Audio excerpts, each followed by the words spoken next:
வாழ்க்கைன்னு என்ன சொல்கிறோம்? வாழ்க்கை லைஃப்னு சொல்கிறோம்ல, அது அப்படின்னா என்ன அர்த்தம்? அந்த வார்த்தைக்கு அர்த்தம் லைஃப்னா இப்போ ரோல்ஸ் அண்ட் ரெஸ்பான்சிபிலிட்டிஸ்னு ஒன்று இருக்குங்க மாமா. அது கம்ப்ளீட் ஆகிற வரைக்கும் தான் இந்த பிரபஞ்சத்தில் நம்ம இருப்போம்.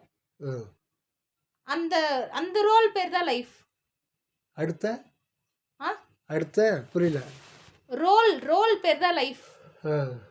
இப்போ இப்போ எனக்கு வந்து இப்போ என்னோட ரோல் வந்து வைஃப் ஆஃப் தயாமூர்த்தி. இதுக்கு முன்னாடி அஜய்குமார், டாட்டர் ஆஃப் அஜய்குமார். அதுக்கு அந்த மாதிரி ஒரு ரோல்ஸ் இருக்கும், ஒரு வேலை இருக்கும். அந்த வேலையை முடிச்சுட்டு போயிடணும். அதுதான் ஒரு லைஃப். போய் எங்கே போவ?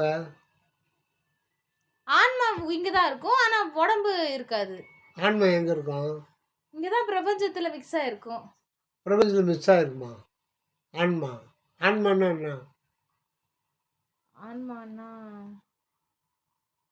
ஆன்மான்னா பிரபஞ்சத்தில் மிக்ஸ் ஆகிடுமா? இருக்கும். அதுன்னா அது ஆற்றுல கலைக்கிற புளியா? இருக்கும், பிரபஞ்சத்தில் இருக்கும். சரி, ஆன்மான்னா சோல். சோல். அதாவது நீ சொல்கிறது எப்படின்னா, எப்போ ஒரு டம்ளர் நீர் கொண்டா, ஒரு டம்ளர் பானி கொண்டா, ஒரு டம்ளர் தண்ணி கொண்டா, எல்லாம் ஒன்று தானே. நீ வேறு லாங்குவேஜ் சொல்ல. நாக்கே சரி, சோல்னா என்ன? சோல் ஆர் ஆன்மா அப்படின்னா என்ன உனக்கு தெரியுமா? இது கேள்விப்பட்டது இல்லையா? கேள்விப்பட்டதை வச்சு நம்ம ஒன்றும் பண்ண போகல. அதனால் நம்ம வந்து அதை பற்றி எந்த ஒரு விழிப்புணர்வும் இல்லை. சரி, அதை விட வேணாம். கேள்விப்பட்டதெல்லாம் நமக்கு எதுக்கு வேணாம், அதை விட்டுருவோம். வாழ்க்கைன்னா என்ன அது சொல்லலை, பொதுவாக. இப்போ உங்க அம்மா இருக்காங்கல்ல மாமா, அம்மா விட்டுட்டு அதெல்லாம் வேணாம். இப்போ நீங்கள் வந்து வாழ வந்திருக்க அம்மா அப்பா அடுத்தடுத்த கேட்டகரியெலாம் வேணாம். உன்னை பற்றி இது பண்ணுவோம். உன்னுடைய வாழ்க்கை இது, இன்னொருத்தரை டிபெண்ட் பண்ணாத. உன்னுடைய வாழ்க்கையை பற்றி சொல்லு. நீ எதுக்காக வாழ்க்கைன்னு என்ன, நீ எதுக்காக இங்கே வந்திருக்க, இதனால உனக்கு என்ன அனுகூலம், இந்த எக்ஸ்பீரியன்ஸ் ஷேர் பண்ணுறதுக்காக வந்திருக்கோம். எக்ஸ்பீரியன்ஸை இப்போ உங்களுக்கு ஒரு எக்ஸ்பீரியன்ஸ் இருக்குங்கல்ல, என்ன விட்டுவிட்டு உன் மட்டும் சொல்லு. எனக்கு ஒரு எக்ஸ்பீரியன்ஸ் இருக்குங்கல்ல, அது எனக்கு இருக்கிற அடுத்த ஜென்ரேஷன் என்னோட குட் எல்லாத்தையும் பாஸ் பண்ணணும். அது அதை விட்டுடு. உனக்கு என்ன அந்த உனக்கு அந்த எக்ஸ்பீரியன்ஸ் தேவைன்றது என்ன முக்கியத்துவம்னு கேட்குறான். அது முக்கியத்துவம் என்னன்னா, what is the necessary of experience? உனக்கு ஏன் அந்த எக்ஸ்பீரியன்ஸ் வேணும்ன்றா? அதுதான் லைஃப். அதுதான் லைஃப். அதுதான் கேட்குறேன். Life experience. இதுக்கு உனக்கு டேட் ஆஃப் பர்த்னா எப்போ பிறந்தா? 99 அக்டோபர் 99. இது உண்மைதானா? அதுக்கு முன்னாடி உருவாயிருக்கு. முன்னாடி வேணாம், இப்போ சொன்னிய அது உண்மைதானா? ஆமாம். எப்படி சொல்கிறா? சொன்னாங்க, சொல்கிறேன். யார் சொன்னாங்கன்னா நீ கேள்விப்பட்ட? ஆமாம், கேள்விப்பட்ட. அது வந்து உன்னுடைய சொந்த எக்ஸ்பீரியன்ஸா? 99 நீ பிறந்தன்ற ஒரு அது வந்து அந்த எக்ஸ்பீரியன்ஸ் உனக்கு ஏதாவது இருக்கா? இல்லை. ஏன் இல்லை? பிகினிங்கே சரியில்லையா? இந்த உலகத்தில் வாழ தொடங்க வந்திருக்கு இல்லையா பிகினிங். அந்த பிகினிங் பற்றியே உனக்கு கிளாரிட்டி இல்லாமல் நீ கேள்விப்படுத்த வச்சு நான் பிறந்தேன்னு சொன்னேன். எப்படி அது? ஒரு சிலரெல்லாம் விடு. இப்போ உன்னை பற்றி மட்டும்தான் சொல்லணும். என்னதான் மாமா? சரி, உன்னை பற்றி சொல்லு. ஒரு 3 வயசுல அது மாதிரி எல்லாம் ஞாபகம் இருக்குது. அதுக்கு முன்னாடி இது இருக்குது ஞாபகம் இல்லை. ஏன்? அது அந்த இதுவும் இல்லை, மெச்சூரிட்டி இல்லை, ஞாபகம் வச்சுக்கிறேன்ன்றது தெரியாது. குழந்தை பிறகுது, முதல் குழந்தை. அந்த குழந்தைக்கு 5 பொண்ணுல வேலை செய்யும்ல. கண்ணை திறந்தா பொருள் தெரியுமா தெரியாதா? இல்லை அது மெச்சூரிட்டி ஆனதான் தெரியுமா எது இருக்கிற பொருள்? நாட்கள் எதுவும் விடக்கூடாது. அது குழந்தைக்கு தாய்ப்பால் தான் விடணும். சப்போஸ் தேனை விட்டால் அது ருசிக்குமா ருசிக்காதா? இனிக்குமா இனிக்காதா? அதே குழந்தைக்கு 100 வருஷம் ஆயிடுச்சு. 100 வருஷம் கழித்து நாக்கில் தேன் விட்டு எனக்கு மடிக்கதா? இனிக்கும். அதே எக்ஸ்பீரியன்ஸு தானே. ஏன்? உணர்வுன்றது ஒன்று தான். உணர்வு மாறாது. உன்னுடைய எக்ஸ்பீரியன்ஸ் மாறும், உன்னுடைய காட்சி மாறும், உன்னுடைய பாத்திரம் மாறும், போகிற வர்ற மாறும், எக்ஸ்பீரியன்ஸ் மாறும், உன்னுடைய உடல் வளரும், மனம் வளரும். அது வேறு. உன்னுடைய உன்னுடைய இது எல்லாத்தையும் வாங்கிக்குது பாருங்க. எக்ஸ்பீரியன்ஸ்னு என்ன? வெளியிலேருந்து எல்லாம் ஒரு புள்ளிக்கு போகுது. எங்கே? தலைக்கு நடுவில் ஒரு புள்ளிக்கு போகுது. அதுதான் நம்ம கவனிக்கிறது இல்லை. எல்லாமே தலைக்கு நடுவில் அன்விசிபிள் பாயிண்ட்டுக்கு போகுது, இன்விசிபிள் பாயிண்ட்டுக்கு போகுது. Subconscious mind. Ah subconscious mind. இம் சப்கான்ஷியஸ் மைண்ட் மாமா. சப்கான்ஷியஸ் மைண்டா? பேர்லாம் வைக்காதா? பேர் வச்சோம்னா அப்புறம் நம்ம புரியும். எந்த பேரும் வைக்காத. அதுதான் நீ உனக்கு போகுது. அது சப்கான்ஷியஸ் மைண்டு, எத்த மைண்டுன்னு ஒன்று வச்சு பேர் இன்னொருத்தர் சொல்கிறதெல்லாம் நீ கேட்காத. ஏட்டில் பேப்பரில் இருக்கிறத எதையுமே நம்பாத. அதை விட கோடி பங்கு அதிகம் உள்ளுக்குள்ளே தான் இருக்கும். நீ உள்ளுக்குள்ளே தான் டிக் பண்ணும். உண்மையை தேடணும்னா உனக்குள்ளே போய் தான் ஆராய்ச்சி பண்ணும். உன்னை நீ ஆராய்ச்சி பண்ணி வெளிப்பொருளை ஆராய்ச்சி பண்ணினா அது லைஃப்பில் கீழே கீழே கொண்டு போய் விட்டுரும். உன்னையே நீ ஆராய்ச்சி பண்ணாமல் அவன் இப்படி, அவன் கேரக்டர் இப்படி, இவங்க இப்படி, அவங்க அம்மா அப்படி, இப்படி, அந்த ஊர் இப்படி, என் லைஃப் இப்படி, அப்படி போயிடுங்கன்னா அது நம்மளை கொஞ்சம் கொஞ்சமாக கீழே போய் பள்ளத்தாக்கில் போய் தள்ளி விட்டுரும். நம்ம மேலே போனோம்னா முதல்ல நான் உன்னை பற்றி நீ ஆராய்ச்சி பண்ணணும். நீ யாருன்னு. சரியா? அப்போ நீ சொன்ன மாதிரி நீ பிறந்தது கேள்விப்பட்டது. இப்போ எனக்கும் அப்படி தான். நான் 1964 எனக்கே அப்படி தெரியும். எனக்கு ஒன்றும் தெரியாது. நான் இருக்கிறேன். இது அங்கே ஒரு எறும்பு போகுது. அது எறும்பு போகுது. இப்போ அதனுடைய உணர்வு எப்படி இருக்குன்னு நீ நினைக்கிறா? எல்லாம் பெருசா தெரியும். யாருக்கு? அந்த எறும்புக்கு. அந்த எறும்பு கண்ணு தெரியுமா? தெரியும் தான் நினைக்கிறேன் மாமா. கண்ணு தெரியாது அதுக்கு. தெரியாதுங்களா? ருசிக்கும். நம்மளை விட அது நல்லா ருசிக்கும். நீ காரம் சிப்ஸு வச்சுரு, ஒரு 100 எறும்பு சேர்ந்துக்கும், 100 200 இருக்கும். அது சாப்பிட்டுச்சுன்னா அது மாதிரி ஒரு சாராயம் குடிச்ச போதையில் இருக்கும். ஆனந்தமாக இருக்கும். தேன் வண்டு தேனி சாப்பிட்டு பாரு, அது சாப்பிட்டுச்சோன்னா அதுக்கு ஒரு போதை ஏறிடும். தேனே ஒரு போதை தான். அதுக்கு அது போதை. இப்போது தென்னை மரத்துலேருந்து பால் எடுப்பாங்க தெரியுமா? அது வந்து உடம்புக்கு நல்லது. தென்னம்பால் புது பல்லாக கட்டிட்டு மண் கட்டிட்டு அது இது பண்ணி விட்டாங்கன்னா தென்னம்பால் வரும். அது வந்து உஷ்ணத்தை, எவ்வளோ பெரிய உஷ்ணத்தை கூட அதாட்டிக்கிடும். பனை மரத்தில் எடுப்பாங்க. அது பனம் பால், தென்னம்பால்னு சொல்லுவாங்க. ஆனால் அதை அப்படியே எடுத்து போய் சாயந்தரம் குடிச்சோன்னா அது கல்லாக மாறிடும். அது போதை வரும். ஆனால் உடம்பு கெடுது கிடையாது. சாராயன்றது வேறு, கல்லுன்றது வேறு. அந்த காலில் கல் சாப்பிட்டோம்னா 100 வருஷம் கூட இருந்தான். சாராயம் சாப்பிட்டா குடல் அறுத்து போட்டுருவோம். சாராயம் வந்து சைடுலேருந்து செல்லு, கடுக்காத்தூள் என்னென்னமோ போடுவாங்க. மிக்ஸ் பண்ணி எல்லாம் கெமிக்கல்லாம் போட்டு ஆற்றுல போய் அதை காசுவாங்க. அது ஆல்கஹால் வரும்.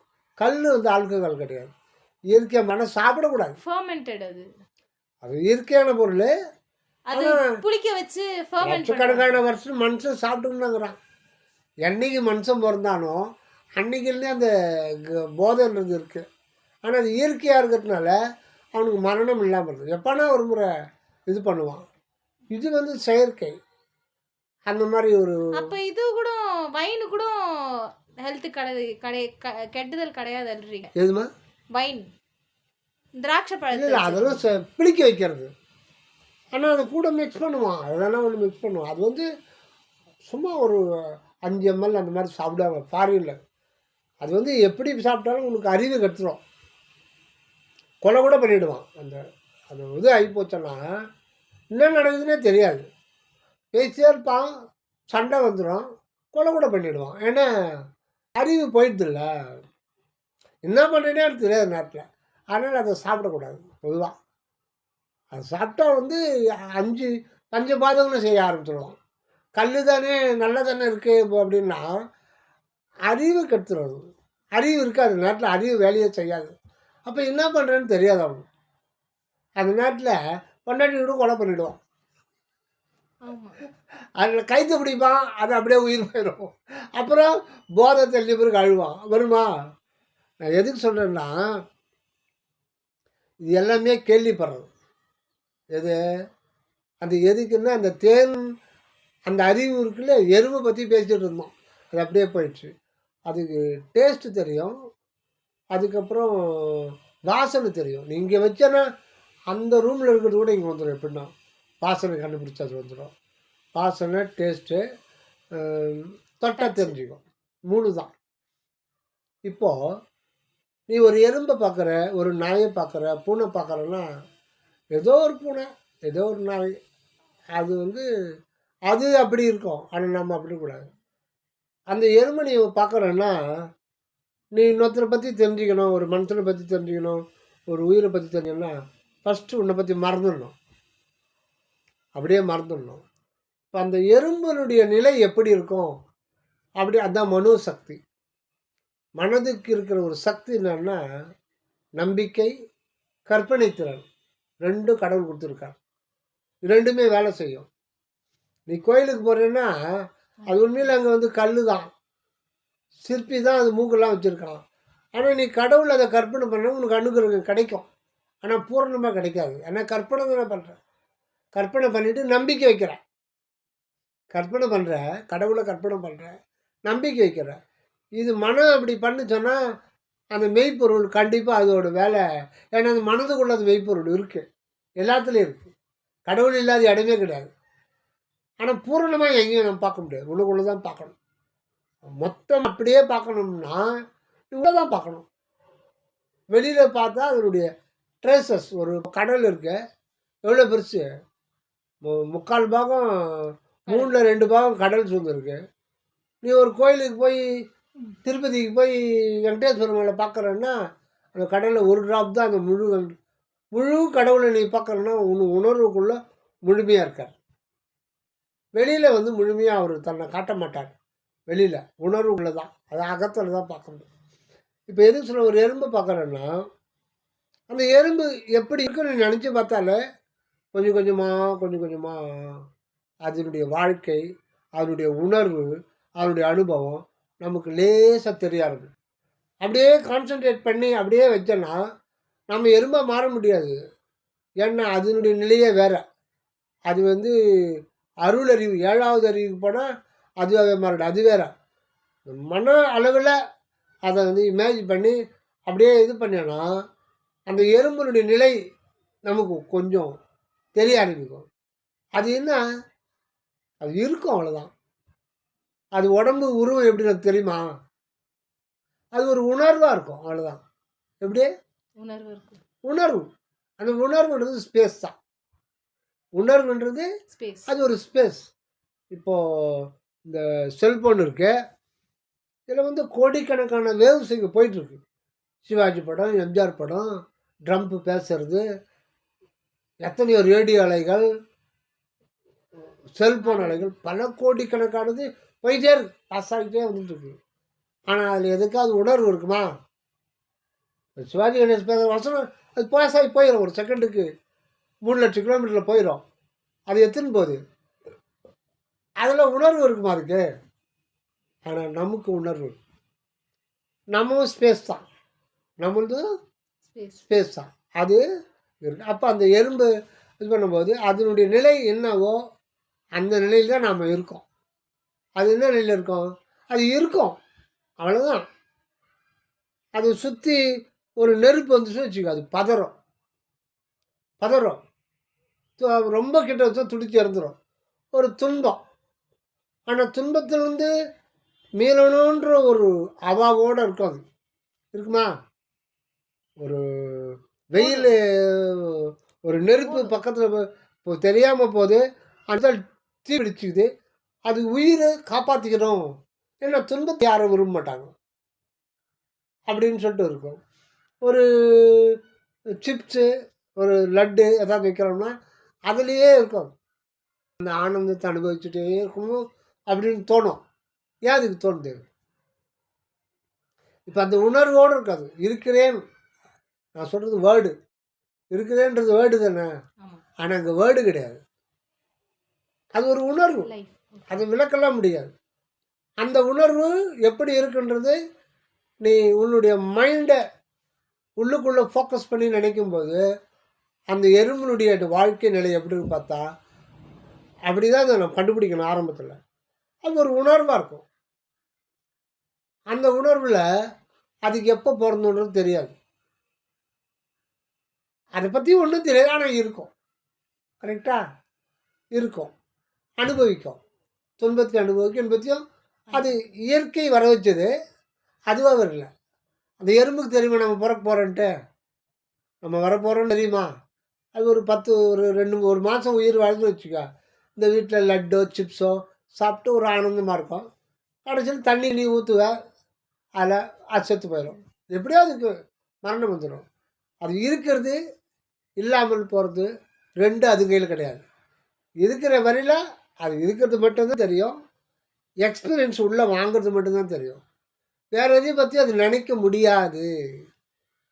மனிதனை தவிர வேறு எந்த ஜீவராசியும் வாழ்க்கை என்ன அப்படின்றத நினைக்க முடியாது. ஏன்னா அதுக்கு அஞ்சறிவு தான், அஞ்சறிவு தான். விவேக் ஒரு படத்தில் ஒரு கோயிலுக்கு போவான். அந்த கோயிலில் ஒரு யானைக்கு வந்து நாமம் போடுவாங்க. அது விஷ்ணு கோயில் தான். ஒரு பாட்டி என்ன சொல்லுது ஐயருங்க, பட்டல்ல நாமத்திலேயே யூ மாதிரி ஒன்று இருக்குது, வி மாதிரி ஒன்று இருக்குது. நடுவில் அந்த சிவப்பு கலர் குங்குமம் போட்டுருவாங்க. யூ மாதிரி ஒன்று பொண்ணு ஒரு பார்ட்டி சண்டை, ஒன்று வி மாதிரி ஒன்று சொல்கிறான். ஏன்னா நீங்கள் இப்படி சண்டை போட்டுக்கிறீங்களே, இவனும் பிராமின் தான் வந்து கேட்பான். பார்ட்டி 2 பேரும் பெரியவங்களாம் சண்டை போட்டுப்பாங்க, யூ தான் போடணும் வி தான் போடணுன்னு. அப்போ இப்படி சண்டை போடுறீங்களா, அது என்ன விருப்பம்னு கேட்டீங்களா? அதுக்கு என்ன தெரியும் அவனு, ஏன் தெரியும்? அதுக்கு அஞ்சறிவு தான். அதுக்கு மட்டும்தான் அஞ்சறிவா? அதுக்கு மட்டும்தான் அஞ்சறிவா?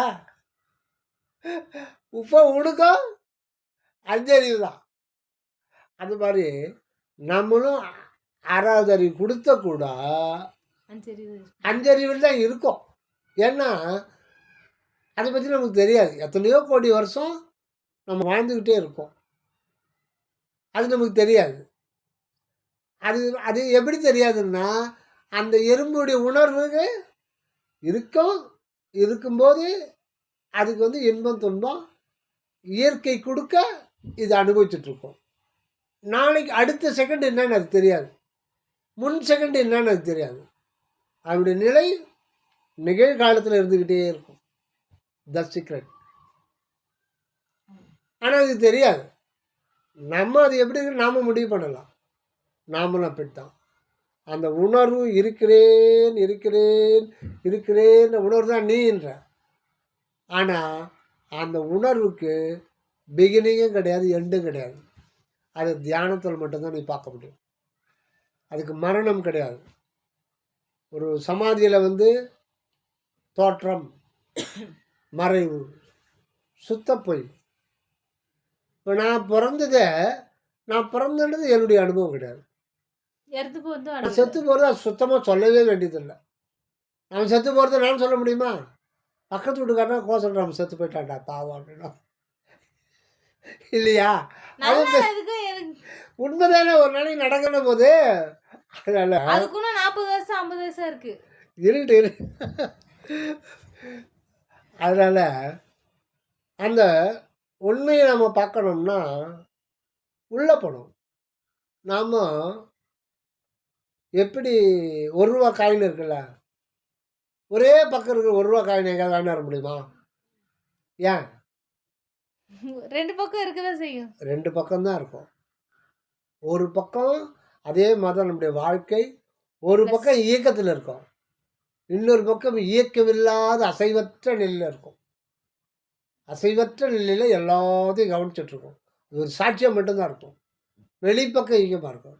சரி, வெளிப்பக்கம்ன்றது என்ன? அது என்ன இயக்கத்தில் இருக்குதுன்னா, இந்த உடம்பு இந்த மனம் இதெல்லாம் வெளியில் இருக்குது. நாம் ஒரு காயின், இந்த காயினுக்கு வெளிக்கு பக்கம் உள் பக்கம் ரெண்டும் இருக்குது. ரெண்டும் சேர்ந்தாதான் ஒரு ஜீவன் அல்லது மனிதன், ஒரு உயிர்னு பேர். உயிர் மட்டும் தனியாக அனாமத்தாக இருக்க முடியாது. உயிர்னாலே அது வாழ்ந்து கொண்டிருக்கிறதுனால அது உயிரின் பேர். வாழ்ந்து இல்லாதான் பேயின் பேர். வாழ்ந்து கொண்டிருக்கிறது பேர் தான் உயிரின் பேர். அவனுக்கு பேர் தான் மனிதன். செத்து போன மனிதன் சொல்ல முடியுமா? மனிதன்னா 2 பக்கம் இருக்குது. ஆனால் நாம் ஒரு பக்கத்தை பற்றி சிந்திக்கிறதே இல்லை. அப்படின்னா என்னன்னே தெரியாது. அது கூட பரவாயில்ல. அதை பற்றி பேசினா அப்படின்னு ஒன்று இல்லை அப்படின்னு. இன்னொன்று அதை பற்றி பேசினா எழுதி ஓடி போயிடுவாங்க. அது இருக்கு. அதான் இன்னொரு பக்கம் முதல் பக்கம் இருக்கு இல்லையா, அதனுடைய பிரதிபலிப்பு தான் இந்த பக்கம். வெளிப்பக்கம். வெளிப்பக்கத்துடைய பிரதிபலிப்பு இல்லை, உள்பக்கம். உள்ளே இருக்கிறதுனுடைய ட்ரேசஸ் தான். எனக்கு என் பிளட்டு உதய் பிளட் குத்து வந்தான். என்னுடைய பிளட்டு இப்போ எனக்கு இன்னும் எந்த ப்ராப்ளமும் இல்லை. ஆனால் என் பிளட்டை யூஸ் பண்ண முடியாது. எனக்கு சின்ன வயசில் மஞ்சள் காமாலை போயிடுச்சு. இந்த கை சுற்றுறது 6வது படிக்கும்போது. இப்போ டெஸ்ட் பண்ண கூட நர்ஸு கேட்பாங்க, உங்களுக்கு மஞ்சள் காமாலை இருந்துதான்னு கேட்பாங்க. அவங்களே கேட்பாங்க. இப்போ இல்லை, ஆனால் ட்ரேசஸ் இருக்கிற மாதிரியே காமிக்கும். அதனால எந்த யூஸ் பண்ண முடியாது. கொடுக்கலாங்களே. அப்பா கூட வந்துச்சு மஞ்சள் காமாலை, ஆனால் பிளட் கொடுப்பாரு அப்பா. இல்லையே, நம்ம ட்ரேசஸ் இருந்தால் வாங்க மாட்டாங்க, எடுக்க மாட்டாங்க. தெரில, எனக்கு அதை பற்றி தெரில. ஆனால் இப்போ எடுத்தால் கூட அதனுடைய ட்ரேசஸ் காமிக்கும். அப்போ உங்களுக்கு கொஞ்சம் இருக்குது போல இருக்கு. அப்படி கிடையாது, அது இருந்ததை காமிக்காது. அது அதனுடைய இயல்பு அது மாதிரி காமிக்காது. ஏன்னு தெரியல. அவருக்கு கொடுக்குறாரு இப்போ பிளட். 8 வயசுல 9 வயசுல வந்தது. இந்த சூடு வச்சுருக்காங்க பாரு, மதுட்டூர்பேட்டையில் கம்பியை காய வச்சு நெருப்பில் ஒரு அழுத்து அச்சு வச்சுட்டு அதில் மூலிகை போடுவாங்க. ஒரு 3 மாதத்துக்கு அப்படியே ரணமாயிடும். ஒரு 15 நாளைக்கு ரத்தமாக உப்பு கை வீங்கி போயிடும். திருப்பி வரவே வராது, ஜென்மத்துக்கு திருப்பி வராது. அவங்க ஏதோ அதில் மருந்து கலப்பாங்க. அது ஏதோ பழைய மெத்தடு, ரொம்ப கஷ்டமாயிடும். அந்த மாதிரி அது அந்த ட்ரேசஸ் இருக்கும். ட்ரேசஸ்னால் அதனுடைய அதே மாதிரி தான் உள்ளே இருக்கிற ஒரு பொருள். அதை பற்றி நமக்கு தெரியல. அதாவது இப்போ வரையிலும் நமக்கு அது அன்ஐடென்டிஃபைடாகவே இருக்குது. அப்படின்னு ஒன்று இருக்கிறதே நமக்கு நம்ப மாட்டேன்றோம். வெளியில் இருக்கிறது மட்டும்தான் நம்புகிறோம். ஆனால் உண்மை என்னன்னா, உள்ளே இருக்கிறது ஒரு கடல்னா அதில் ஒரு ட்ராப்பு தான் வெளியில் இருக்கிறது. வெளியில் இருக்கிறது இயக்கத்தில் இருக்கும், உள்ளே இருக்கிறது அசைவற்ற நிலையில் பேரமைதியில் இருக்கும். அங்கே தான் உண்மையான இன்பம் இருக்குது. வெளியில் அது கிடையாது. இது ஏன் இருக்கிறதுக்கு ஒரு காரணம் இருக்குது. சரி, வெளியில் இயக்கத்தில் இருக்கிறதுன்றோம் இல்லையா, இயக்கத்தில் இருக்கிறது என்னென்னா இதயம், நுரையீரல், கிட்னி, சிறுகுடல், பெருகுடல், கணையம், சிறுமூளை, பெருமூளை, முகலமூளை, பிட்யூட்டரி சுரப்பி, தைராய்டு சுரப்பி, பீனியல் கிளாண்டு, ஏகப்பட்டது. கிட்டத்தட்ட ஒரு ஆர்கான்ஸ் மட்டும் 200க்கு மேலே இருக்கு. 200க்கு மேலே. நெஃப்ரான் அது கிட்னியில் இருக்கிற செல்களுக்கு பேர் நெஃப்ரான். அதனுடைய தன்மை, அதனுடைய கேரக்டர், அதனுடைய பர்ஃபார்மன்ஸ், அதனுடைய பயன்பாடு வெவ்வேறு. ஆனால் எல்லாமே மாமிசம்தான். மூளையில் இருக்கிறது நியூரான்கள், அதுவும் செல்லு தான். அதனுடைய அப்பியரன்ஸ், அதனுடைய வடிவம், அதனுடைய கெமிக்கல் காம்பினேஷன், கெமிக்கல் தான் அது. அது ஒரு கெமிக்கல். நியூரான்றது அணுக்களுடைய ஒரு சேர்க்கை. அந்த மாதிரி அதனுடைய பர்ஃபார்மன்ஸ், அதனுடைய வேலைப்பாடுகள், அது டிரான்ஸ்மிஷன் பண்ணும், மெசேஜை டிரான்ஸ்மிஷன் பண்ணும். இங்கே எறும்பு கடிக்குதுன்னா அந்த தகவல் நியூரான்கள் வேலை, நரம்புகள் மூலமாக. கிட்னிக்கு அந்த வேலை கிடையாது, இதனுடைய வேலை இது. இப்போ நுரையீரலில் பல்லாயிரக்கணக்கான பல லட்சக்கணக்கான காற்று நுண்ணறைகள் இருக்குது, அதனுடைய வேலை வேறு. இதயத்தில் இருக்கிற செல்களுடைய வேலை வேறு. எலும்பு செல்கள் அது வேறு. இப்படி ஒவ்வொன்றும் இதுங்கிறத பற்றி நம்ம முழுசாக, அதாவது சித்தாவில் என்ன சொல்கிறான், அலோபதியில் இதில் என்ன சொல்கிறான், இதெல்லாம் கலெக்ட் பண்ணோம்னா ஒரு 100 லாரி உள்ளே இருந்தால் கூட நம்ம பண்ண முடியாது. அதனால் ஆர்ட்னா நம்ம லைஃபு அதுக்கு ஒதுக்கணும். ஆர்ட் மட்டும்தான் அவனால் படிக்க முடியும். அதுலேயே கரை காண முடியாது. அதுலேயே மத்தி படிக்கிறதுன்னா 100 ஜென்மத்தால முடியாது. சைக்காலஜிஸ்ட் தனி, நரம்பியல், குடல் தனி, ஆற்று தனி, நுரையீரல் தனி, அப்புறம் எலும்பு சம்மந்தப்பட்ட டாக்டர் தனி. ஏன் ஒவ்வொருத்தருக்கும் தனித்தனி. கண்ணு சம்மந்தப்பட்ட எலும்புல கூட டாக்டர், ஸ்பைனல் தனி, ஆர்த்தோ தனி, முட்டி தனி. பல்லுக்கு மட்டும் தனி, இயர் நோஸ் த்ரோட்டு தனி. இந்த மாதிரி இன்னும் நிறைய இருக்குது. ஜவ்வு, இந்த இது ஆப்ரேஷன் பண்ணுறாங்கல்ல, இப்போல்லாம் நிறைய வந்துடுச்சு. ஸ்கின்னுக்கு தனி, ஸ்கின்னு, ஏரு, இதெல்லாம் தனித்தனியாக இருக்குது. அதுலேயே அவங்க வந்து கரை காண முடியாது. நான் கரை கண்டுட்டேன்னு எந்த டாக்டரும் சொல்ல முடியாது. இவ்வளவும் இருக்குது. இதெல்லாம் இதெல்லாம் சேர்ந்து தான் நீ ஏன் உனக்கு இதை பற்றி தெரியுமா? அப்புறம் இதுதான் என் உடம்புன்னு எப்படி சொல்கிறேன்? நீ என் உடம்புன்னு எப்படி சொல்ல முடியும்? இப்போதைக்கு என்னோட உடம்பு. உன்னுடைய உடம்புல எதனா ஒன்று, உன்னுடைய ஆற்று எவ்வளோ எத்தனை முறை பம்ப் பண்ணி சொல்ல முடியுமா? அப்போது அதனுடைய பெர்ஃபார்மன்ஸ் தெரியாது, அதனுடைய சைஸ் தெரியாது, அதனுடைய இடம் தெரியாது, எதுவுமே அதை பற்றி தெரியாது. ஆனால் இந்த குப்பையெல்லாம் சேர்ந்து உள்ளே வச்சு அமைக்கி மேலே தோல் பை போட்டு மூடிட்டு கொடுத்தா இதுதான் நான் எப்படி ஒத்துக்க முடியும்? இதுதான் நம்ம லைஃப். இருள். இந்த இருளில் தான் நம்ம வெளிச்சம் நினச்சிட்டு வாழ்ந்துருக்கோம். இதுதான் வாழ்க்கைன்னு வாழ்ந்துட்டுருக்கோம். அடுத்தது என்னன்னு சொல்லிட்டு நமக்கு தெரியாது. இதெல்லாம் லைஃப் கிடையாது. இது வந்து பிழைக்கிறது. அவன் நல்லா பழைக்கிற ஆரம்பிச்சோம்மா, பழைய கற்றுட்டாம்மா. அவன் பாம்பேக்கு போனான், நல்லா பழைய கற்றுக்கிட்டான், நல்லா சம்பாதிச்சாம்பா, எப்படி சம்பாதிச்சு. அதுதான் பழைக்க, நல்லா பழைக்கிறாம்மான்னு சொல்லுவாங்க. எங்கேயோ ஒருத்தர் தான் வாழன்னு சொல்கிறோம், ஆனால் அது பொருந்தாது. நல்லா வாழறாம்பா, நல்லா பழைக்கிறாம்மான்னு தான் பெருமான்னு சொல்லுவாங்க. நல்லா பழைக்கிறாம்மா, நல்லா பழைக்க கற்றுக்கிட்டாம்பா, வாழ கற்றுக்கிட்டான்னு சொல்ல மாட்டாங்க. வாழ கற்றுக்கிறவனுக்கு மரணம் கிடையாது. பழைக்கிறவனுக்கு பிழைன்ற வார்த்தை தப்பு பண்ணுறான்னு அர்த்தம். பிழை என்னன்னா பிழையார், தப்பாக ரைட்டான்னு சொல்கிறோம்ல. பிழை செய்தல்னா தவறு செய்தல். நம்ம தவறு செஞ்சுட்ருக்கோம். செகண்ட் பை செகண்டு நம்ம இதை டிபெண்ட் பண்ணி தான் வாழ்ந்துட்டுருக்கோம். இந்த physical body, variable physical body, எடை போடக்கூடிய ஒருவனாகத்தான் நாம் வாழ்ந்துக்கிட்டுருக்கோம். ஐ ஆம் லிவிங் எ வேரியபிள் பர்சன். நான் ஒரு லக்கேஜ் தான், நான் லக்கேஜாக வாழ்ந்துட்டுருக்கேன். கரெக்டா? இப்போ இது எவ்வளோ எடை போட்ட காமிக்கல மிஷினு, நான் ஏறி நின்னா காமிக்கதா? காமிக்கல. அதுதான் எடை மிஷின் தான் நமக்கு உண்மையை சொல்லுது. நீ வெறும் எடை தாண்டான்ட்டு. குரூப் ஃபோட்டோவில் இதை தெரில, இங்கே நான் எங்கடாக்குறேன்னு தெரியலடா. ஏய், அது நடுவில் நிற்கணும், அதானே நான் இல்லையா? அங்கே தான் முதல் கோணல். அந்த மாதிரி நம்ம வாழ்க்கை வரும். ஆனால் இந்த உள்ளே இருக்கிற அந்த இருக்கிறேன்ற அந்த உணர்வு இருக்கு இல்லையா, அது ஒரு ஸ்பேஸ். அந்த ஸ்பேஸை அழிக்கவே முடியாது. அந்த ஸ்பேஸை அழிக்க முடியாது. இந்த ஸ்பேஸுக்குள்ளே தான் அது இருக்குது. ஆக்சுவலாக நாம் இந்த உடம்புக்குள்ளே இருந்தாலும் இந்த உடம்புல அந்த பின் பாயிண்ட்டுன்னு சொல்கிறோம் இல்லையா, ஒரு குண்டூசி நுனியில் லட்சத்தில் ஒரு பக்கம் தான் இருக்கும். அது தலைக்கு நடுவில் இருக்குது. ஆனால் அது அப்படி கூட சொல்லக்கூட கூடாது. ஏன்னா இந்த உடம்புல இருந்தாலும் தனியாக அது ஒரு ஐசோலேட்டட் ஏரியாவில் இருக்குது. அந்த ஐசோலேட்டட் ஏரியா எங்கே லிங்க் ஆகுதுன்னா இந்த ஸ்பேஸில் லிங்க் ஆகுது, இந்த வெட்ட வெளியில் லிங்க் ஆகுது. எந்த வெட்ட வெளியில்?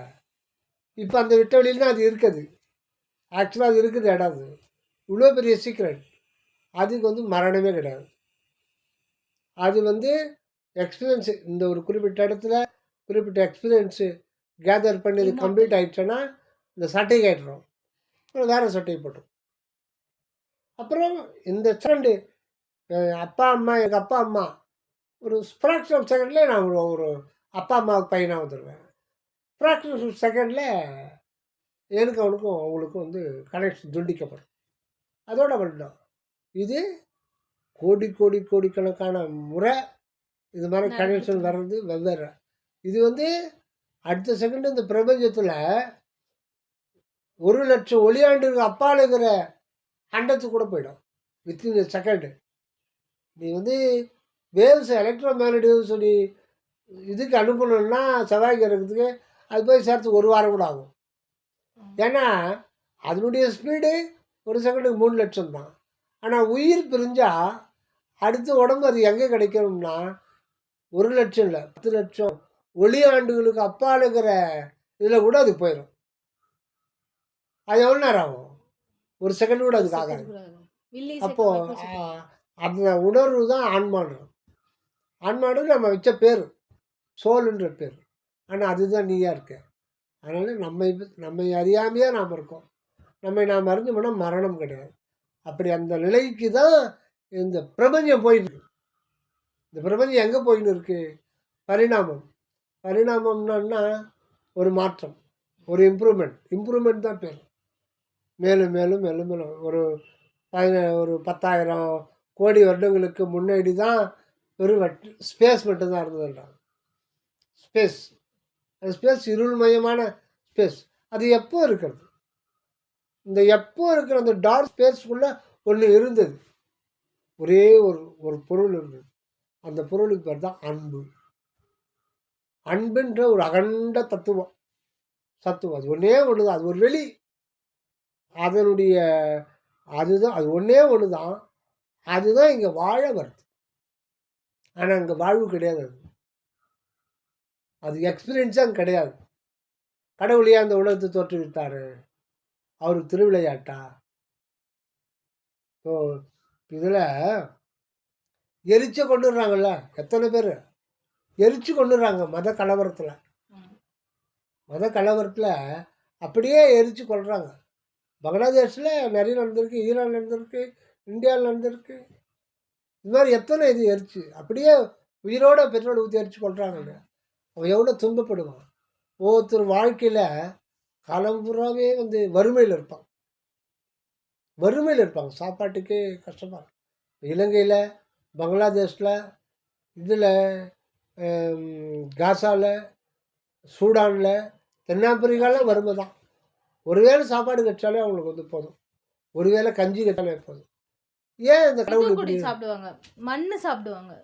மண்ணு இது பண்ணி சாப்பிடுவாங்க. இப்போது ஒருத்தன் வந்து பாதாம் அல்வாவே சாப்பிட்றான், சாப்பாடு ஃபுல்லாகவே. அவனுக்கு ஒருவேளை கஞ்சி கூட கிடைக்கலையா? அந்த மாதிரி கடவுள் கிடைக்கிறாரு.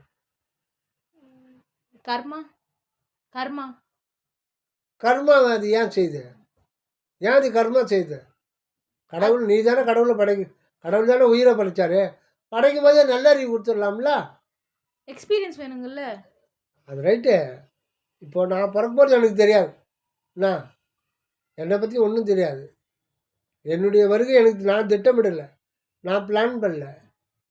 அப்படி இருக்கும்போது என்னை வருவிச்சது கடவுள்னா, வருவிச்சு எனக்கு கரெக்டாக சரியான அறிவு கொடுக்கணும்ல. ஏன் கெட்ட அறிவு கொடுக்குறாங்க? கெட்ட அறிவு கொடுத்தா அவன் கெட்டு போவான் அப்படின்றது கடவுளுக்கு தெரியுமில்ல. ஐயா அந்த மாதிரி கொடுக்குறாரு. சரி, இது அப்புறம் வச்சுப்போம். அப்போது கடவுள் ஏன் இந்த உலகத்தை படைச்சார்? இந்த உயிர்கள்லாம் ஏன் இவ்வளோ அவஸ்தைப்படுது? இதெல்லாம் படைக்காமே இருந்திருக்கலாமே அப்படின்ற கேள்விக்கு எந்த மதத்துலேயும் சரியான ஒரு அர்த்தம் கிடையாது. வரலாறு மட்டும்தான் சொல்கிறார். அதனால் இதுதான் இனிமேலுக்கு எல்லாமே பரவ போகுது. மதங்கள்லாம் இனிமேலுக்கு அழிஞ்சு போயிடும். எல்லா மதமும் தோன்றின மதங்கள் அழிந்து போகும். எல்லாமே மனிதனால் தோற்றுவிக்கப்பட்டது எல்லாமே அழிஞ்சு போயிடும். இது வந்து இறைவனே கொடுக்குறார். சொல்லலாம், எங்களுடைய மத தலைவர் தான் இறைவனால் வருவிக்கப்பட்ட தூதர். நான் அங்கேருந்தே இந்த ஆகமத்தை கையில் கொண்டு வந்துட்டார். இல்லை, இது நேரடியாக இது நம்புறவங்க நம்ம இதுதான் உலகத்தில் மேல் நடக்க போகுது. என்ன நடக்க போகுதுன்னா பரிணாமம். 17,000 கோடி வருடங்களுக்கு முன்னாடி ஸ்பேஸ் மட்டும் இருந்திருக்குன்னு சொல்கிறாங்க. அங்கேருந்து நெருப்பு கோலம் உருவாகும், சூரியன். அது பல கோடி வருடங்கள். ஒரு சூரியன் இல்லை, கோடிக்கணக்கான சூரியன்கள். ஒரு மில்கி வே கேலக்சியில் நிறைய இருக்கும். 10,000 கோடி சூரியன் இருந்து 40,000 கோடி சூரியன் வரை இருக்குன்னு விஞ்ஞானத்தில் சொல்கிறாங்க. ஒரு இதில் அந்த ஒரு அண்டம் மில்கி வே கேலக்சியில் பால்வெளி அண்டம். அந்த மாதிரி பால்வெளி அண்டம் 20,000 கோடி இந்த பிரபஞ்சத்தில் இதுவரையில் கண்டுபிடிச்சிருக்காங்க. இன்னும் எக்ஸ்பேண்ட் ஆகிட்டே இருக்கான் பிரபஞ்சம். ஒரு செகண்டுக்கு 3 லட்சம் கிலோமீட்டர் வேகத்தில் இன்னும் எக்ஸ்பேண்ட் ஆகிட்டு இருக்கு.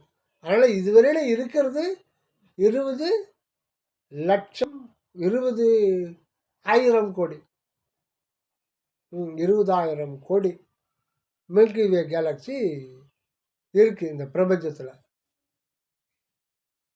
ஆக இப்போ இதெல்லாம் வந்து ஒரு குறிப்பிட்ட காலத்தோடு ஒவ்வொரு நட்சத்திரமும் ஒரு சூரியன் தான். அந்த சூரியன் அப்படியே இருந்து அந்த சுழற்சி வேகத்தில் அதுலேருந்து பிற கோள்கள்லாம் வருது. தீப்பழம்பாக தான் வரும். அது பல கோடி வருஷம் ஆகும்.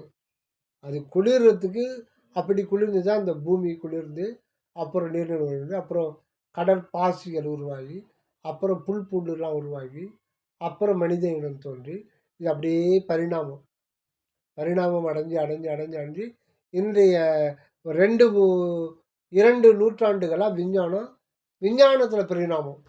இதில் எல்லை கண்டுட்டான். அணு ஆரம்பிச்சாட்டான். முன்னாடி அணுவை பற்றி தெரிஞ்சுக்கிட்டு இருந்தாங்க. ஆனால் அந்த அணுவுக்குள்ளே வந்து துகள் இருக்கு, அது சுற்றுது அப்படின்லாம் தெரியாது. ஔவையார்லாம் சொல்லியிருக்காங்க. 10,000 வருஷத்துக்கு முன்னாடியெல்லாம் சொல்லியிருக்காங்க சித்தர்கள். அணு அப்படின்னு அணுன்னு தான் உலகமே ஆகியிருக்கு அப்படின்ட்டு. ஆனால் அந்த அணு எதனால் ஆனது அப்படின்னு ஒருவேளை அவங்களுக்கு தெரிஞ்சிருந்தாலும் அதில் மக்களுக்கு எக்ஸ்பிளைன் பண்ண முடியாது, ப்ரூஃபும் பண்ண முடியாது.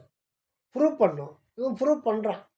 இவன் கூட முதல்ல ப்ரூஃப் பண்ண முடியல, அப்புறம் தான் ப்ரூஃப் பண்ணுறான்.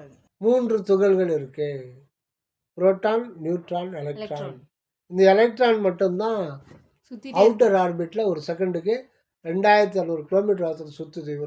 இதெல்லாம் கண்டுபிடிக்கிறான். அதை கண்டுபிடிச்ச பிறகு எல்லாத்தையுமே கண்டுபிடிச்சான்.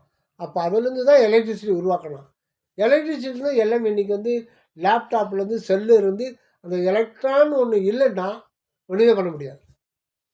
அந்த எலக்ட்ரான் ஒன்று இல்லைன்னா எலக்ட்ரோ மேக்னெட்டிக் வேவ்ஸே ஃபார்ம் ஆகாது. அந்த எலக்ட்ரான் ஒன்று இல்லைன்னா உலகமே இல்லை, கரண்ட் இல்லை, எதுவும் இல்லை, உலகமே இருக்காது. எலக்ட்ரான் துகள் மட்டும் தனியாச்சுன்னா அங்கே அணுவே இருக்காது. தனித்தனியாக ஒன்றா இருந்தால் தான் அணுவாக மாறும். இல்லைன்னா ஒரு அலையாகவே இருக்கும். அந்த அலையும் கண்ணில் பார்க்க முடியாது. அப்படி கண்ணில் பார்க்க முடியாத அலையாகவே இருந்தது. அப்போ இங்கே தோன்றியுள்ள எல்லாமே உள்ளிருந்து என்னுடைய பரிணாமம்தான். பரிணாமாகி இன்றைக்கி வந்து மனித மனமாகி மனித மனத்தில் எல்லாத்தையும் கண்டுபிடிச்சிட்ருக்கான். எல்லாத்தையும் கண்டுபிடிச்ச அறிவு. ஆனால் இந்த அறிவு யாருன்னு கண்டுபிடிக்கல, அது உள்ளே போகல. இப்போ இங்கே தான் வந்து இடிக்கும். இப்போ இந்த இடத்துல இடைவேளைக்கு தான் உலகத்தில் மாற்றம் வரப்போம். இது ஒரு பரிணாமம். இந்த பரிணாமத்தில் இன்னொரு பரிணாமத்துக்கு டைரக்ஷன் மாற்றும் போது மனிதர்களுடைய வாழ்க்கை அமைப்பு எல்லாமே மாறி போய் எல்லாமே மரணமில்லா பெருவாழ்வு தான் ட்ரை பண்ணுவோம். புரியுதா? இப்போ இருக்கிறவரில் இது இப்படி போனால் லைஃப்பில் செட்டில் ஆகிடலாம், இப்படி போனால் லைஃப்பில் செட்டில் ஆகிடலாம், அந்த கம்பெனிக்கு போனால் மாதம் 3 லட்சம் சம்பளம் கிடைக்கும், லைஃப்பில் செட்டில் ஆகிடலாம். லைஃப்பில் செட்டில் ஆகிடுதா? ஒரு எறும்பு வேகமாக போயின்னு இருக்கு, ரொம்ப வேகமாக. மேலே ஒரு வெள்ளை பறவை போயின்னு இருக்கு, வெள்ளை பறவை. அந்த பறவை கேட்குது, நண்பா இவ்வளோ வேகமாக போகிற, எப்போ இல்லாத மற்ற எறும்புகளோட ரொம்ப வேகம் போகிறிய, என்ன காரணம் தெரியலாமா? இல்லை, நான் லைஃப்பில் செட்டில் ஆக போகிறேன், கடினமாக உழைச்சி லைஃப்பில் நான் செட்டில் ஆகிறேன், அதனால தான் நான் ரூட்டை மாற்றி நான் மேற்கு திசையில் போயின்னு இருக்கேன், மற்ற எறும்புகளாம் கீழே போயிட்டுருக்கீங்க, நான் கொஞ்சம் இதாக மாதிரி வேறு ஒரு முயற்சி செய்து லைஃப்பில் கம்ப்ளீட்டாக செட் ஆகலான்னு சொல்லிட்டு அது நான் மேற்கு திசையில் போகிறேன். சரி, நீ சொல்கிறது கரெக்டு தான். ஆனால் நீ எது மேலே தெரியுமா உட்காந்துக்கிற? ட்ரெயின் மேலே உட்காந்துக்கிற. இந்த ட்ரெயின் மணிக்கு 200 கிலோமீட்டர் வந்து கிழக்கு போயிட்டுருக்குண்ணா. நீ நினச்சிக்கிற மேற்கு போகலான்னு சொல்லிட்டு. ஆனால் இந்த ட்ரெயின், நீ உட்காந்துக்கிற ட்ரெயின், நீ ட்ரெயின் மேலே உட்காந்துக்கிறேன்னு உனக்கு தெரில. இது 200 கிலோமீட்டர் ஆகிற போது இன்னும் கொஞ்ச நேரத்தில் பள்ளத்தில் கவுதி விழுந்து போகுது அப்படின்னா, ஐயோ என்னை காப்பாற்ற, இப்போ என்ன சொல்லி என்ன பிரயோஜனம் அப்படி அது பறந்து போயிடுச்சு. ஒன்றும் பண்ண முடியாது. இவ்வளோ நாள் நீ வந்து கொடுத்த வாய்ப்பை மிஸ் பண்ணிட்டேன். அந்த மாதிரி தான் நம்ம லைஃப் போயிட்டுருக்கு. வாய்ப்பை மிஸ் பண்ணிட்டா திருப்பி இளமை வராது. இளமை இருக்கும் பொழுதே உன்னை நீ தெரிஞ்சுக்கணும். வெளியில் பார்க்குறது, கண்ணால் பார்க்குறது, காதால் கேள்விப்பட்டது, மனதால் கற்பனை பண்ணுறது, சுயமாக எதையாவது நினச்சிக்கிறது, இது எல்லாமே உண்மையை அடிப்படையாக கொண்டது அல்ல. பொய்யை அடிப்படையாக கொண்டது. இந்த வாழ்க்கைன்றது ஒரு ஒரு எக்ஸாம்பிள். இதை வச்சுட்டு நீ நித்திய வாழ்வை பிடிச்சிக்கலாம். ஏன்னா இந்த வாழ்வு சதம் செட் ஆகிடும்னா ஓகே தான். ஆனால் எப்போ கட்டாகும்னு சொல்ல முடியாதா? அடுத்த செகண்டு நம்ம வாழ்வோம்ன்ற உறுதி கிடையாது. உறுதி இருக்கா? கிடையாது. ஒரு 15 வருஷத்துக்கு முன்னாடி இந்த சைடு தான் நினைக்கிறேன், ஏதோ ஒரு சைடில் கிட்டத்தட்ட 75,000 பேர் பூகம்பத்தில் ஒரே நாள் இறந்து போயிட்டாங்க. தெரியுமா தெரியாதா? இது ஜப்பான்ல தான் ஆச்சுமா? இல்லைம்மா, இங்கே ஒரு 20 வருஷத்துக்கு முன்னாடி இந்தியாவில் தெரியல மாமா. ஒரு 50,000-60,000 பேர் இறந்துட்டாங்க ஒரே நாளில். விடிகாலம் வந்துச்சு நைட்டில். அது எந்த இடம்னு தெரில. அதனால் எப்போன்னு சொல்ல முடியாது. அந்த மாதிரி அதான் லைஃபில் தான் நிச்சயம். புற உலக வாழ்க்கை நிச்சயம் கிடையாது. நம்ம இது யோசனை பண்ணுறதில்ல. இந்த உடம்புல ஏன் இத்தனை பொருள் இருக்கு? இத்தனை பொருள் ஏன் இயக்கணும்? ஒரு கணையத்தில் சின்ன பிரச்சனை இருந்தாலும் உயிருக்கு ஆபத்து. ஹார்ட்டில் சுஞ்சூண்டு பிளாக் ஆச்சாலும் உயிருக்கு ஆபத்து. சுவாசத்தில் சளி செய்யணும் உயிருக்கு ஆபத்து. இங்கே தைராய்டு சரியாக உயிருக்கு ஆபத்து. சுவாசம் உடையெல்லாம் உயிருக்கு ஆபத்தாக இருக்குது. கண் பிரச்சனை ஆகி போச்சு, ரெட்டினா சரியாக வேலை சொன்னால் இந்த அத்தையோட அம்மா அப்பா படாத அவஸ்தைப்படுறாரு. இப்படி எவ்வளோ அவஸ்தை இருக்க.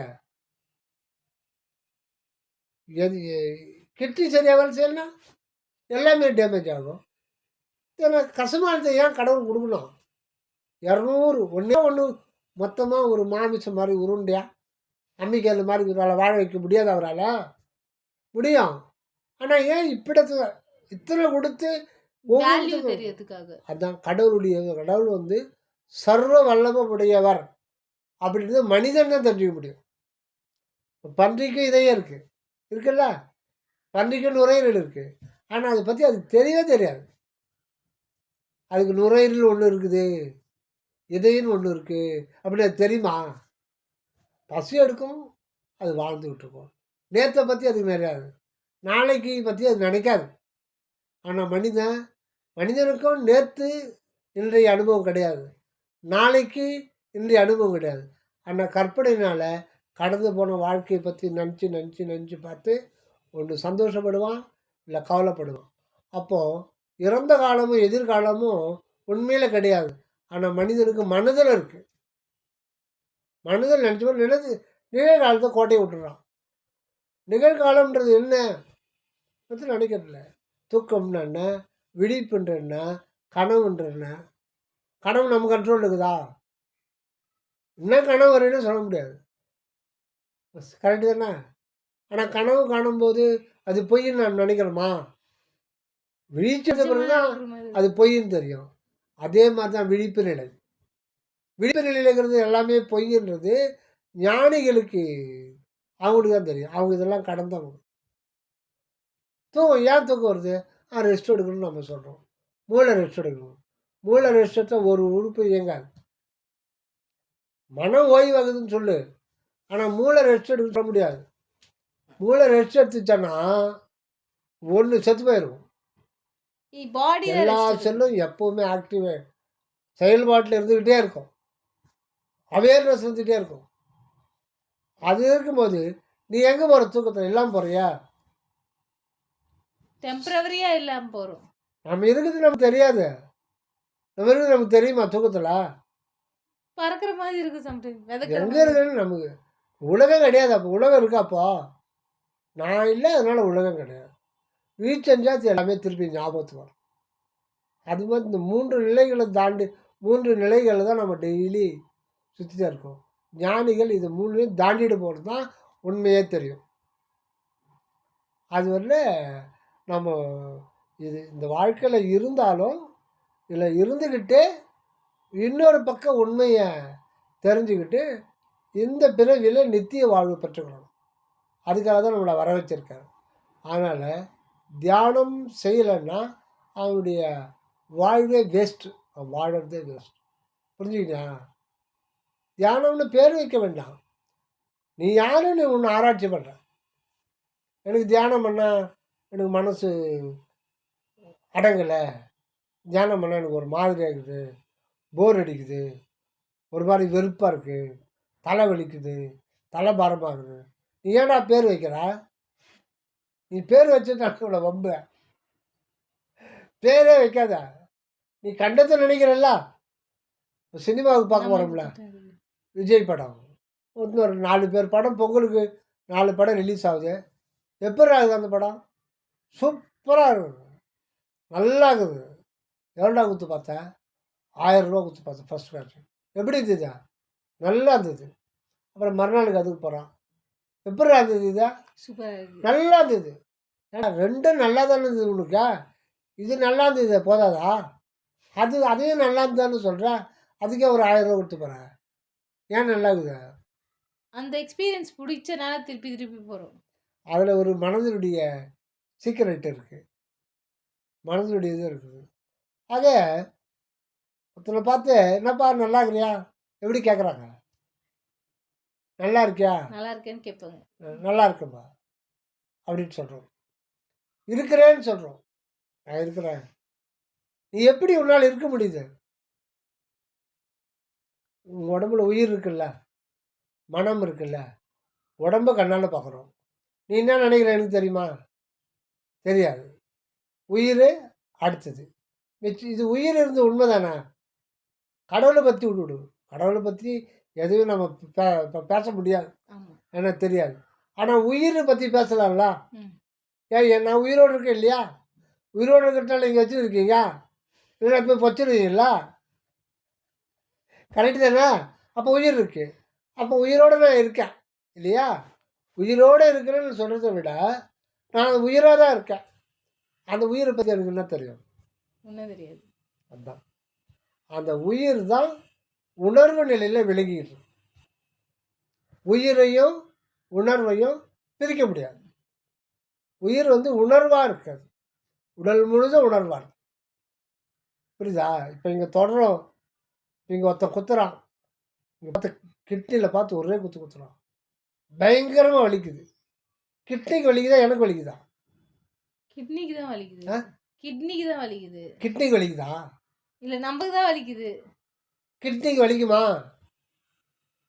வலிக்குங்கள? வலிக்காது. இப்போ எனக்கு சொந்தக்காருக்கு ஒருத்தருக்கு கிட்னி ஃபெயிலியர் ஆகி போச்சு. என் கிட்னி கேட்குறாங்க. டாக்டர் எனக்கு படுக்க வச்சு மயக்க ஊசி போட்டு ஒரு கிட்னி எடுத்து வெளியில் வைக்கிறாங்க. அவங்களுக்கு மறுநாள் தான் ஆப்ரேஷன். அது வரையில் ஒரு சொல்யூஷனில் போட்டு அழுகாமல் வைக்கலாம். அது எவ்வளோ நாள், குறிப்பிட்ட நாள் வரையும் வைக்கலாம். அந்த கிட்னியை லேசாக குத்துனா அது வலிக்குமா? நமக்கு அது மாதிரி தான் இப்போ. அது ஒரு கறி தான். ஆனால் நம்ம உடம்புல இருக்கும்போது அது வலியை டிரான்ஸ்மிட் பண்ணும். எங்கே பண்ணுது? எல்லாமே இங்கே தான் வரும். நாம் இங்கே தான் அனுபவிக்கிறோம். ஆனால் எங்கே வலிக்குது நமக்கு? இங்கே தான் வலிக்கிறது. வலியை உணர்றது எங்கே? இங்கே உணரும். இதெல்லாம் ஏன் இதை பற்றி நினைக்காம இருக்கமே? ஏன் அப்படி? கரெக்டாக நான் சொல்கிறது. ஒருத்தர் இங்கே காலில் முள்ளு ரோட்டில் போயிட்டே இருக்கோம், திடீர்னு இவ்வளோ பெரிய ஆணி நிற்க வச்சுருக்காங்க, தெரியாமல் கால் வச்சுட்டேன், உள்ளே இறங்கிடுச்சு. என்ன ஆகும்? செப்டிக் ஆகிடுச்சு. 6 மாதத்துக்கு இதாகும். அப்போ முதல்ல ஒரு வாரம் பயங்கர வலி இருக்கும். எங்கே வலிக்குது எனக்கு? காலில். வலியை அனுபவிச்சது காலா? நம்பதான். நீ அப்போ நீ எதுவாக இருக்க? எங்கே வலிக்குது? காலில் வலிக்குது. யாருக்கு வலிக்குது? அது அந்த ஆளை கண்டுபிடிக்கணும். வாழ்க்கையில் இந்த மாதிரி இன்ப துன்பம் எல்லாமே ஒரு குறிப்பிட்ட ஸ்பேஸ். அந்த space atomic conscious space of atomic consciousness. அது எவர் ப்ரெசன்ட். அதை டெஸ்ட்ராய் பண்ணவே முடியாது. அது ஒரு காலம் அழியாது. அதுக்குள்ளத்தான் அந்த அன்பு தத்துவம் சொன்னோம் இல்லையா, அந்த அன்பு தத்துவம் தான் அது இங்கே வாழ வரும். அது ஒவ்வொருத்தருக்குள்ளும் இருக்காது, ஒவ்வொருத்தராகவும் அதுவே தான் இருக்கும். அந்த இடத்துக்கு போனால் நீ நான் அவன் அவள் அது அந்த பேதம் இருக்காது. தானே எல்லாருமா இருப்பாங்க, ஒருத்தர் தான் இருப்பாங்க. அந்த நிலை தான் மனிதனில் வரப்போகுது. இனி வருகின்ற மனிதர்கள் வந்து அந்த நிலை அடைஞ்சு இந்த உடம்பு வந்து ஸ்பேஸ் உடம்பாக மாறிடும். அதாவது ஒளி உடம்பாக மாறிடும். இருக்கும்போதே அதை மாற்றிக்குவாங்க. அப்படி மாற்றிக்கினவர் தான் முதல் மனிதர் வள்ளலார். அதுக்கு அந்த பரிணாம நிலைக்கு வர்றதுக்கு இவ்வளோ காலம் ஆயிருக்கு. ஆக இனி வரும்போது எல்லாமே கொஞ்சம் கொஞ்சமாக மாறும். இந்த நூற்றாண்டில் கடைசியில், அதாவது இப்போ 21,026 2026 2100 ஒரு 100-200 பேர் சாகாத நிலை அடைஞ்சிருவாங்க இந்த நூற்றாண்டு எண்டில். இப்போ அது எப்போ வந்து அதுக்கு ப்ராசஸ் ஆகும்னா, இப்போ 2025 தொடங்கி 7 வருடங்களுக்கு வந்து உலகத்தில் அமைதியாக இருக்காது. பொருளாதாரம் டவுனில் போயிட்டே இருக்கும். எல்லாருக்கும் பிரச்சனை வரும். கொள்ளை நோய், பகை, மதங்கள், சாதி சண்டை, தீவிரவாதம், குண்டு எல்லாமே இருக்கும். அதாவது உலகம் முழுதும் கலகமாயிடும்.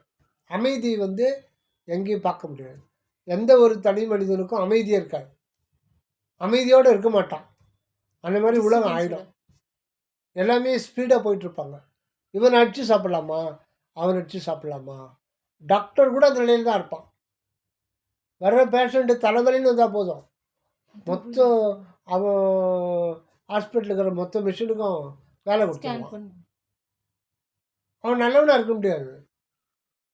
டாக்டர் தானே, உயிரை காப்பாற்றுற டாக்டர் ஒரு கடவுள் மாதிரி. அதில் அந்த காலம்லாம் கடந்து போச்சு. இப்போ ஒரு மார்க்கு 2-3 மார்க் கம்மியாகிடுச்சுன்னா அந்த கவர்மெண்ட்டில் கிடைக்கலன்னா 2 கோடி 3 கோடி கொடுத்து தனியார் காலில் வரும்போது ஒரு 10 கோடி கேட்குறான்னு வச்சுக்கோ. அந்த 10 கோடி அவன் இன்வெஸ்ட்மெண்ட் தானே, அது வட்டி எவ்வளோ கட்டுவான். அப்போ கிட்னி திருடு நடக்கும், எல்லாம் நடக்கும். அதனால் எல்லா துறையிலையும் ஊழல், கொள்ளை நோய். அதாவது உலகம் வந்து அமைதியாக இருக்காதுன்னா ஒவ்வொரு தனி மனிதனுக்கும் பிரச்சனை வரும். ஒவ்வொரு தனி மனிதனுக்கும். அதை நீ யோசனை பண்ணி பாரு. முன்ன அந்த மாதிரிலாம் கிடையாது. இப்போ வந்து வேற ஒரு பரிணாமத்துக்கு போகுது. இப்போ அது என்ன சொல்கிறாங்கன்னா 5ஆம் கட்ட பரிணாமம். ஒரு இது இப்போ யூடியூப்பில் கூட சொல்கிறாங்க. அந்த ஒரு இந்த இத்தனையாவது கட்ட பரிணாமம் இப்போ வந்து இதெல்லாம் முடிஞ்சு போச்சு, முழுமை அடைஞ்சிடுச்சு. இப்போ இதனுடைய பரிணாமம் வந்து இமோர்டலிட்டிக்கு போகுது. ஹியூமன் பீயிங் வந்து இமோர்டலிட்டிக்கு போகுது. அப்போ வந்து அது திசை திரும்பின நேரத்தில் என்ன ஆகும்னா ஒரு பெரிய கலகம் ஏற்படும். கலகம் ஏற்பட்டு தேவையில்லாத மனிதர்கள், அதிகப்படியான இதெல்லாம் அழிஞ்சு போயிடும் தானா. இயற்கை அந்த மாதிரி செஞ்சிடும். அந்த ஒரு இதுதான். அதனால் நம்ம மனதை வந்து அப்பப்போ உள்பக்கமாக சிந்திக்கணும். மெய்ப்பொருளை பற்றி சிந்திக்கும் போது அமைதி தானாக வந்துடும். எல்லா ஒரு விஷயத்தில் ஒரு தெளிவோடு இருப்போம். யாரும் அந்த தெளிவை அசைக்க முடியாது. யாரும் சொல்ல வேண்டியதில்லை, ஒரு ஏட்டில் பார்த்து புரிஞ்சிக்க வேண்டியதில்லை. நம்ம அமைதியாகவே இருப்போம். நமக்கு தேவைன்றது கம்மியாகிடும். புறத்தில் தேவை தேவை தேவை எல்லாமே தேவைன்றது போய், ஏன்னா நாம் உள்ள நிறைவாக தான் இருக்கோம். ஆல்ரெடி நமக்கு என்ன தேவையோ அது உள்ள நிறைவாக இருக்குது. வெளியில் கொஞ்சம் இருந்தால் போதும். அவங்க 2 பேர் தான் எப்போ ஓடி போயிட்டுருப்பாங்க. நீ யாரும் உட்காந்து